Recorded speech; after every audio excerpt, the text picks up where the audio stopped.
GeForce NOW is rolling out an update to the PC and Mac app for surround sound. We've got some more details about Stadia's involvement at Gamescom, and Amazon Luna has announced some new games coming to the service along with their monthly Prime titles. Today we're going to be breaking down the latest in the cloud gaming space, so let's get to it.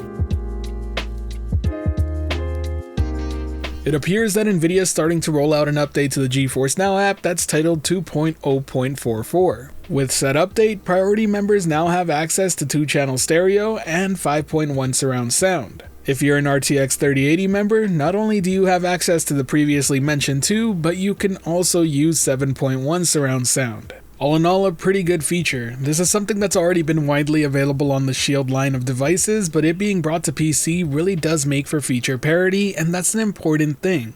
At the end of the day, what matters to me is being able to have the same great 3080 experience regardless of where I'm playing, be it my Shield TV, PC, Chromebook, or any other GeForce NOW compatible device. And I'm sure that's a shared sentiment regardless of what tier you're subscribed to. Come to think of it, recently GeForce NOW has done a few updates that really focused on feature parity. At first it was 4K streaming on PC, then we have 1440p 120fps streaming through Chrome. These sorts of updates go a long way for the overall user experience and the convenience of cloud overall. I would love to see an update for the LG app and Samsung's gaming hub to support 4K streaming as well. But now let's hop over to Stadia and talk about Gamescom because we've learned something new about their presence at the show.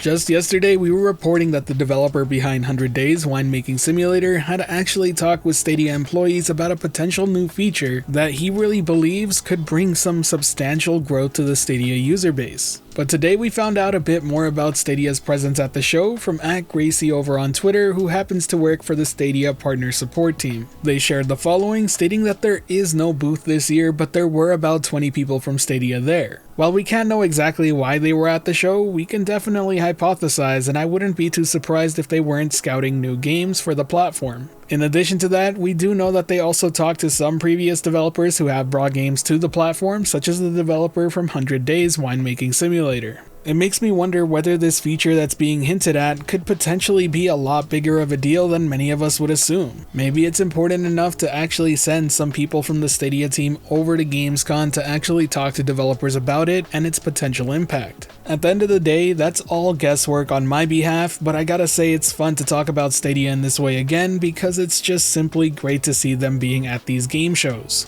I think far too often when we don't see Stadia's logo appear, we just instantly assume that Stadia is not present whatsoever. But seeing information like this, even if it's via Twitter, just goes to show that Stadia's team is still present and they're still working on the service. Let me know your best guess though. Why do you think Stadia would send over 20 employees to Gamescom? Is it to scout games? Is it to share the news about this big feature? Let me know down below, but now it's time we switch gears and talk about Amazon Luna.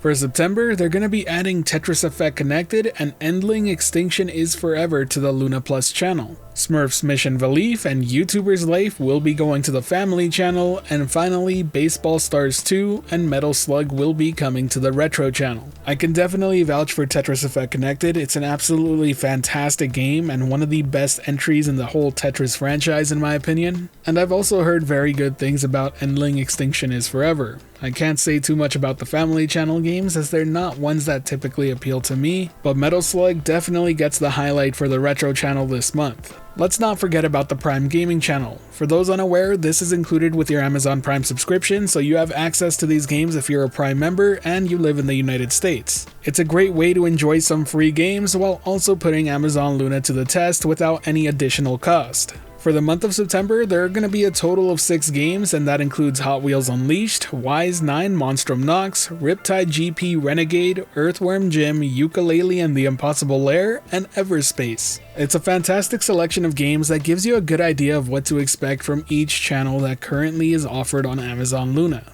There's games for the core gamer, the kids, as well as the retro gamers on here. Hopefully soon enough we'll be hearing some news about Amazon Luna expanding to other countries. I'd love to provide some background footage of gameplay, but I don't actually have access to Amazon Luna because I live in Canada. Hopefully the wait won't be too much longer, but regardless, that wraps up all the cloud gaming news of the day. If you enjoyed today's video or found it helpful at all, be sure to hit that like button as it really does help the channel out, and if you're wanting more content like this, be sure to subscribe and hit that notification bell as well. Today's end of video message is simply going to be reminding you that we have a brand new community Discord, so if you haven't joined it already, feel free to do so. I'd love to have you there. It's by far the best place to get updates on the channel and myself. I'm also more likely to respond to you there than anywhere else. And in addition to that, keep an eye out for any community posts I make this week, as I am trying to gain some feedback on how to make these videos better, and I would love to see your participation on some of the polls. As always, I hope you have a great day. Thanks for watching. This has been the Virtual Cloud, giving you the latest and greatest on everything cloud gaming related, and until next time, I'll catch you in the clouds.